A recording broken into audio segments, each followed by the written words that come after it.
ہندوستان میں صرف 27 کو لوگ جاگ رہے ہوتے ہیں.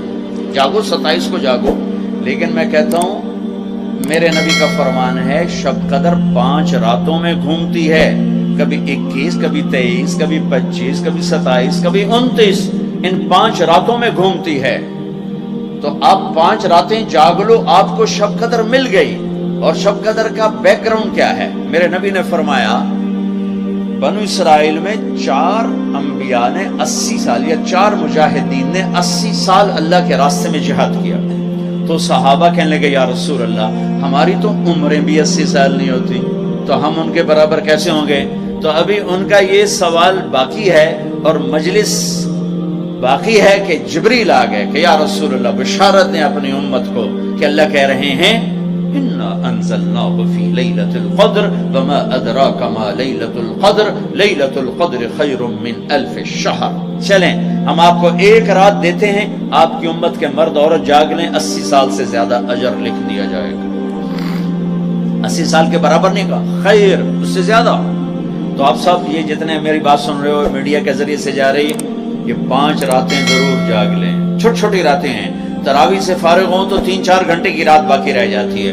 کچھ نفل پڑھ لو، کچھ قرآن پڑھ لو، کچھ دعا پڑھ لو، کچھ ذکر کر لو اور لوگوں کو معاف کر دو. معاف کرنا بھی بہت بڑا عمل ہے، ورنہ عمل رک جائے گا، عمل رک جائے گا. معاف کر دو. ایک صحابی کہنے لگے یا رسول اللہ، ایک صحابی کہنے لگے رات کو تہجد میں یا اللہ تیرے نبی نے کہا ہے میں صدقہ کروں، تو میرے پلے تو شاید کوئی نہیں، میں صدقہ کی کرا. اچھا چل میرے مولا جس نے میری بےزتی کی میں نے سب کو معاف کیا، میرا یہی صدقہ قبول کر. فجر کی نماز میں آئے، آپ نے نماز کے بعد اعلان کیا بھائی رات کو صدقہ کس نے کیا ہے؟ سارے چپ بیٹھے رہے، کسی نے نہیں کیا. پھر آپ نے واضح کیا رات کو اپنی عزت کا صدقہ کس نے کیا ہے؟ یہ کھڑے ہو کہ یا رسول اللہ. وہ آپ کی باتیں سن کر شوق پڑا کہ ان کو مال لگاؤں، مال تھا نہیں. میں کہا چل میرے مولا میں اپنی عزت ہی صدقہ کرنا. تو میرے نبی نے فرمایا تیرا اللہ نے قبول صدقوں میں لکھ دیا ہے یہ عمل. شب قدر میں معاف کرو. دل میں بغض ہو تو اٹک جائے گا معاملہ. 4 آدمیوں کی بخشش نہیں ہوتی. اللہ نہ کرے کوئی ہم میں سے کوئی ہو تو میں بتا دوں تاکہ وہ ابھی سے توبہ کر لے. مدمن خمرن، شب قدر میں جبریل اترتے ہیں، فرشتے اترتے ہیں، ساری دنیا میں پھیل جاتے ہیں. کہ جو لوگ دعائیں کر رہے ہیں، نمازیں پڑھ رہے ہیں، ان کے ساتھ آمین کہتے ہیں. پھر جب سحری کی صبح صادق کی اذانیں ہو جاتی ہیں تو سارے فرشتے اکٹھے ہوتے ہیں، جبریل سے پوچھتے ہیں کیا ہوا؟ تو جبریل کہتے ہیں اللہ نے سب کو معاف کر دیا، 4 آدمیوں کا کیس پینڈنگ. تاریخ ڈل گئی، تاریخ ڈل گئی کہ یہ جب تک یہ کام کر رہے ہیں معافی نہیں چھوڑ دیں گے. معاف کہ کون ہے؟ مدمن خمرن، شراب پینے والا، اس کی معافی نہیں ہوتی شب قدر میں. تو کوئی اللہ نہ کرے کوئی ہے تو توبہ کرو. ہر خواہش جسے آپ دنیا میں تصور کرتے ہو اس کو اللہ نے حلال طریقے سے جنت میں تیار کر کے رکھا ہوا ہے. کہتا یہ شراب چھوڑو، تمہارے منہ سے بدبو، بے ہوش ہو رہے، پیشاب نکل رہے، تم آؤ میرے پاس. وسقاہم ربہم شرابا طہورا، تیرا رب تمہیں خود اپنے ہاتھوں سے پلائے گا. دیکھو عاق لوالدیہ، ماں باپ کا نافرمان بخشش شب قدر بھی نہیں بخشوا سکے گی. ماں باپ کا نافرمان. میرے نبی نے فرمایا جب لوگ جنت میں جائیں گے نا تو اویس کرنے بھی جا رہے ہوں گے. اویس کون ہے؟ اویس بن عامر من مراد من قرن من الیمن. یہ میں نے آپ کو ان کا پورا جغرافیہ، ان کی پوری میں نے آپ کو ان کی بتا دی ہے بایوگرافی. اویس نام ہے، عامر کے بیٹے ہیں، مراد قبیلہ ہے، قرن اس کی شاخ ہے اور یمن ان کی رہائش ہے. میں ان کی بستی گیا 3 سال پہلے جہاں وہ پیدا ہوئے. اویس کرنے جہاں پیدا ہوئے میں وہاں گیا تھا. انہوں نے ماں کی حد درجہ خدمت کی، وہ آسمانوں تک پہنچی. یہ میرے نبی کی خدمت میں حاضر نہیں ہو سکے، آسمانوں سے جبریل پہنچے اب جبریل کی بات کو میرے نبی کیا کس طرح، چونکہ اللہ کے نبی دیکھ رہے تھے کہ آئندہ آنے والی نسلیں ماؤں کے ساتھ کیا کریں گی. اے یا رسول اللہ قیامت کب آئے گی؟ ایک سائل سوال کرتا. آپ نے کہا اللہ کو پتہ کب آئے گی. کہا جی کوئی نشانی تو بتا دیں کہ جب ماؤں کو ذلیل کریں گی اولادیں تو قیامت آ جائے گی. عمر علی دو عظیم ہستیوں سے کہا جا رہا ہے تمہارے دور میں ایک شخص آئے گا، اس کا نام ہوگا اویس بن عامر، درمیانہ قد، رنگ کالا، ایک سفید داغ جسم پر، جیسے آنکھوں سے دیکھ ہی رہے ہوں گے، آنکھوں سے اللہ نے پردے ہٹا دیے ہوں گے. تو آئے گا اور جب وہ آئے تو تم دونوں نے اس سے دعا کروانی. اللہ کی قسم حضرت عمر اور حضرت علی کو اویس کی دعا کی ضرورت نہیں تھی. یہ آپ کو پیغام پہنچانے کے لیے ہے کہ ماں کا کیا مقام ہے. تو وہ حضرت عمر حیران ہو کے دیکھنے لگے کہ ایسی دعا کروا. صحابی کو تو کوئی پہنچ نہیں سکتا، پھر صحابی بھی عمر اور علی جیسا. آپ نے کہا عمر علی. اویس نے ماں کی خدمت کر کے اللہ کو اس طرح خوش کر دیا ہے، جب وہ ہاتھ اٹھاتا ہے اللہ کبھی خالی نہیں اٹھاتا. حضرت عمر ہر سال حج میں جاتے، 10 سال خلیفہ 10 سال حج کی. کوئی اویس پتہ نہیں چلتا. ایک دن سارے حاجی لائن حاضر کر لی، تھوڑے سے تو آتے، بھائی کھڑے ہو جاؤ، ہاں بھائی سب بیٹھ جاؤ. یمن والے کھڑے رہو، بہت تھوڑے ہو گئے. ہاں بھائی یمن والے سارے بیٹھ جاؤ، صرف مراد قبیلہ کھڑا رہے، پھر وہ بالکل تھوڑے ہو گئے. ہاں بھائی مراد والے سارے بیٹھ جاؤ، صرف مراد کی سب کاسٹ، شاخ، قرن، تو ایک آدمی بچا. اچھا تم قرنی ہو گا؟ جی. اویس کو جانتے ہو؟ کہ نہیں جانتا ہوں، میرے بھائی کا بیٹا، بھتیجا، سگا، لیکن وہ تھوڑا ہلے ہوئے ہے، تجھ کیوں پوچھتے ہو؟ اب تمہیں فرمایا میں تو ہلے ہوا لگتا پہ ہے. کدھر ہے؟ کہا جی آیا ہوا ہے. کہاں گیا ہے؟ کہا جی وہ ادھر گیا ہے عرفات اونٹ چرانے. آپ علی کو ساتھ لیا اور عرفات کی دوڑ لگا دی. وہاں پہنچے تو دیکھا اویس کرنی درخت کے نیچے نماز پڑھ رہے اور اونٹ چاروں طرف چر رہے. یہ آ کے بیٹھ گئے. انہوں نے محسوس کیا 2 آدمی آگے تو نماز مختصر کر دی، سلام پھیرا. حضرت عمر نے پوچھا کون ہو بھائی؟ کہا جی میں مزدور ہوں. اور اسے نہیں خبر یہ کون ہے. تیرا نام کیا ہے؟ کہا میرا نام اللہ کا بندہ. حضرت عمر کہنے لگے سارے ہی اللہ کے بندے، تیری ماں نے تیرا نام کیا رکھا ہے؟ کہا بابا تو کون ہے میرا انٹرویو کرنے والا؟ ان کو عجیب سا لگا نا. تو حضرت علی نے کہا اویس یہ امیر المومنین ہے عمر بن خطاب اور میں ہوں علی بن ابی طالب. پھر تو اویس کانپنے لگے. کہا جی میں معافی چاہتا ہوں، بہت معافی چاہتا ہوں، میں تو آپ کو پہچانتا نہیں تھا، میں تو پہلی دفعہ آیا. حضرت عمر نے فرمایا تو یا نا اویس؟ کا جی میں اویس. کا ہاتھ اٹھا ہمارے لیے دعا کر. وہ رونے لگے. میں دعا کروں؟ تسی سردار، میں نوکر توڑا، میں دعا کروں؟ کہاں اللہ کے نبی نے فرمایا تھا عمر اور علی جیسی ہستیوں کے لیے اویس کے ہاتھ اٹھوائے گئے. پیچھے جہاد نہیں ہے، تبلیغ نہیں ہے، تصوف نہیں ہے، پیچھے ماں کی خدمت ہے. اب وہ حدیث سناتا ہوں جو پہلے سنا رہا تھا. آپ نے فرمایا لوگ جائیں گے جنت کی طرف، اویس بھی چلیں گے. جب جنت کے دروازے پر پہنچیں گے تو اللہ تعالیٰ فرمائیں گے باقیوں کو جانا دو، اویس کو روک لو. تو اویس پریشان، یا اللہ یہ میں نے وہ احتیاط کیوں روک لے، یہ کیا ہوا؟ اللہ تعالیٰ فرمائیں گے یہ پیچھے دیکھو. پیچھے دیکھیں گے تو جہنم میں کھڑے ہوں گے کروڑوں اربوں کی تعداد. تو میرا اللہ فرمائے گا اویس تیری ایک نیکی نے مجھے بڑا خوش کیا ہے، ماں کی خدمت. تو انگلی کا اشارہ کر، جدھر جدھر تیری انگلی پھرتی جائے گی نا سب کو تیری طفیل جنت میں ڈال دوں گا. یہ وہ ماں ہے جو کراچی کے ہر گھر میں ذلیل ہو رہی ہے اور پنجاب کے ہر گھر میں، سندھ بلوچستان کوئی نصیبوں والی مائیں ہیں جن کو آنکھوں کی ٹھنڈک اولاد ملی ہے، ورنہ زہریلے سانپ ہیں. ابھی میں رائے گنج میں تھا تو ایک خاتون کا خط آیا اسلام آباد سے.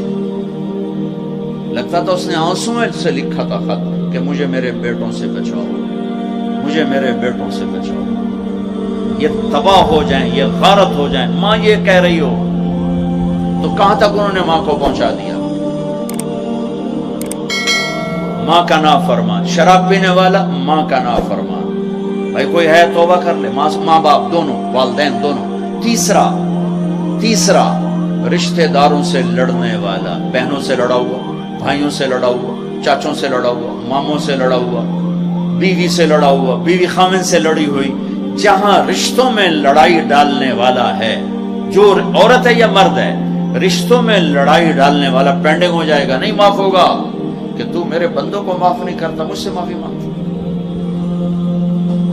بھائی بہنوں، کوئی کسی سے لڑا ہوا ہے تو اللہ کے واسطے رمضان کی محنت ضائع ہو جائے، شب قدر کا جاگنا ضائع ہو جائے، اس سے بہتر یہ ہے کہ ہم صلح کر دیں، معافی مانگ لیں، معاف کر دیں، سینے سے لگا دیں، درگزر کریں.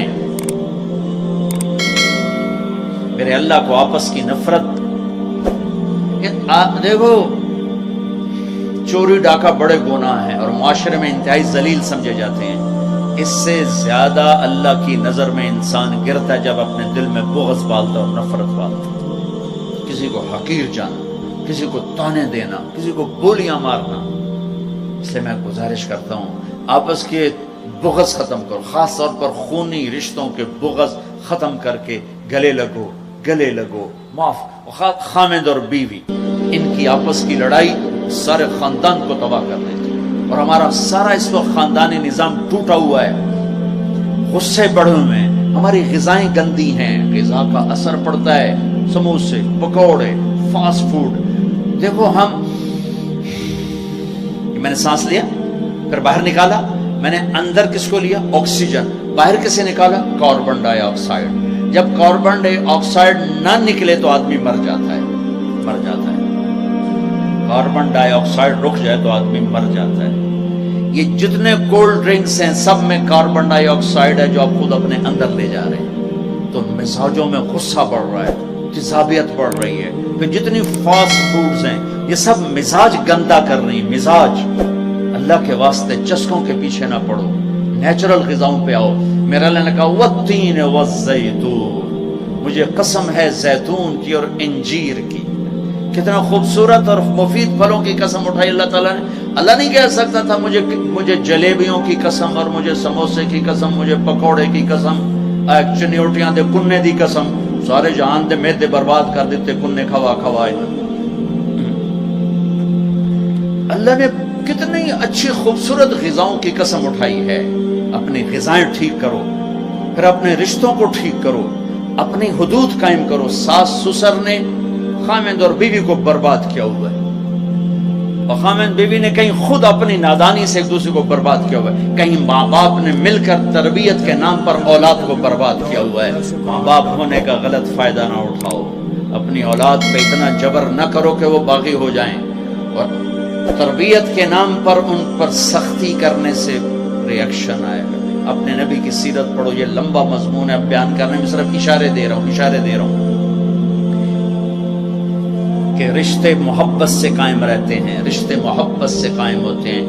اللہ کا فضل ہے، میں نے اللہ کے نبی کی زندگی کو پڑھا ہے، شوق سے پڑھا ہے. آپ کے گھر کو پڑھا ہے، آپ کے گھرانے کو پڑھا ہے، اہل البیت کو پڑھا ہے.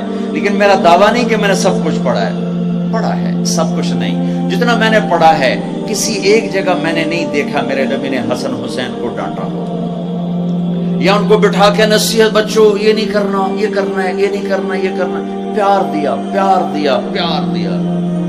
آج کا ماں باپ کیا کرتا ہے؟ 3 سال کا بچہ اسکول پھینک دیتے ہیں اور بچے کے دل میں اپنی نفرت پہلے دن سے بٹھا دیتے ہیں. 3 سال کے بچے کو اسکول نہیں چاہیے، ماں کی گود چاہیے. اور آج کی ماں یہ قربانی کرنے کے لیے تیار نہیں. وہ گھر میں بھی ہو تو اس کو ٹائم نہیں دیتے. انہوں کارٹون دے باہر چھڑ دی، وہ کارٹون ویک انہوں اما بھی کارٹون نظر آمدی، انہوں ابا بھی کارٹون نظر آمدا ہے، انہوں ہر شے کارٹون نظر آمدی. یہ ماں باپ کا ظلم ہے اولاد کو کارٹونوں پہ بٹھانا. ٹائم ہی نہیں دینے کے لیے تیار. رشتوں کو محبت سے زندہ کرو. چوتھا کون ہے؟ کینہ رکھنے والا. کینہ کسے کہتے ہیں؟ کینہ ایک ہے بغض، ایک ہے کینہ. بغض کیا ہے؟ کہ مجھے سہیل بھائی سے نفرت ہے، اس کو کہتے ہیں بغض. کینہ کیا ہے؟ کہ میں ان کو نقصان پہنچانا چاہتا ہوں، اس کو کہتے ہیں کینہ. ہمارے پنجاب میں کہتے ہیں کہ میری داڑھ اٹھا جاوے مڑ ویکھیا جے میں کی کروں. یہ ہمارے پنجاب کا محاورہ ہے. ایک باری میرا ہاتھ پاون دے پھٹے منہ تہاڈی داڑ دا. میرا نبی کہتا کینہ ہوگا تو شب قدر میں بھی بخشش نہ ہوگی. تو میرے بھائی بہنوں، کسی کو نقصان پہنچانا، کسی کا بغض، رشتہ داروں سے قطع تعلق، ماں باپ کی نافرمانی، شراب کا پینا، یہ شب قدر کو بھی بے قیمت کر دیں گے. تو اب اگلا عشرہ شروع ہونے والا ہے. اللہ نہ کرے کسی بھائی بہن میں یہ مسئلہ ہو، اس سے توبہ کرو تاکہ ہمارا عشرہ وہ جہنم سے خلاصی کا بن جائے، اور عید کی رات ہمارے لیے بھی اعلان ہو جائے کہ جاؤ بخشے بخشائے کرو کو چلے جاؤ. سارے بھائی اس کی نیت کر لو، تھوڑی سی دعا کر لیتے ہیں چونکہ افطاری کا ٹائم قریب آ گیا ہے. درود شریف پڑھ لو. اللہم لک الحمد کما انت اہلہ وصلی علی محمد کما انت اہلہ وفعل بنا ما انت اہلہ انک اہل التقوی و اہل المغفرہ. اے میرے رب، یہ سب روزہ رکھنے والے مرد عورت تیری بارگاہ میں جمع ہیں، اور ہمارا میزبان بھی ایک سخی آدمی ہے، تجھے سخی سے پیار ہے. یا اللہ تو ہم سب کے روزے کو قبول فرما، ہماری رات کی تراویح کو قبول فرما، اور یا اللہ ہمیں امت بنا دے. یا اللہ ہمیں امت بنا دے، ہمارے بغض مٹا دے، ہماری نفرتیں مٹا دے. یا اللہ ہماری دنیا بھی اچھی کر دے، ہماری آخرت بھی اچھی کر دے. یا اللہ جو ہمارے دوست احباب بیمار ہیں، جتنے بھی اہل ایمان بیمار ہیں، سب کو صحت عطا فرما. جو سودی قرضوں میں جکڑے گئے انہیں اس سے نجات عطا فرما، جو سود میں پھنس گئے انہیں اس سے نجات عطا فرما. جن کے بچے بچیاں جوان ہیں، ان کے رشتے نہیں مل رہے، ان کو نیک رشتے مقدر فرما. ہمیں اپنی محبت دے، اپنے حبیب کی محبت دے، مخلوق کی وہ محبت جو تجھ سے جدا کر دے، مخلوق کی وہ محبت جو تیرے نبی سے جدا کر دے. ہم اس سے پناہ مانگتے ہیں، ہم اس سے پناہ مانگتے ہیں، ہم اس سے پناہ مانگتے ہیں. اے میرے مالک، اپنی محبت دے دے، اپنے حبیب کی محبت. میرے مالک، یہ دل تیری محبت کو جانتا نہیں ہے. یا اللہ، یا اللہ، اور چیزوں کی محبت میں پھنسے ہوئے ہیں، اور تیری محبت کو جانتے نہیں ہیں، تیرے حبیب کی محبت کو جانتے نہیں ہیں. تجھے تیری رحمتوں کا واسطہ مرنے سے پہلے اس دل کو اپنی محبت سے آباد کر دے، اپنے حبیب کی محبت سے آباد کر دے. ہم یہ خالی دل لے کے نہیں مرنا چاہتے، یہ خالی دل لے کے نہیں مرنا چاہتے، یہ گندا دل لے کے نہیں مرنا چاہتے. اس وقت تو نے عرش کے فرشتوں کو بھی کہا کہ روزے والوں کی دعا پہ آمین کو. اتنے بڑے مجمع کو لے کر میں تیری منت کرتا ہوں، ہمیں اپنی محبت سے ہمارے دلوں کو ٹھکرا نہ دینا. اس میں غیروں کی محبت ہے، ہمیں دھتکار نہ دینا، ہمیں ٹھکرا نہ دینا، ہمیں دھتکار نہ دینا. اور تمنا دل سے رخصت ہو کے اب تو آجا، اب تو خلوت ہو کے ساری دنیا ہی سے وحشت ہو گئی. اب تو آجا، اب تو خلوت ہو کے ہمارے دلوں میں یا اللہ ایمان کا نور بھر دے. اپنی محبت، اپنے حبیب کی محبت سے آباد کر دے. گندے دلوں کے ساتھ نہیں مرنا چاہتے، نہیں تیری بڑی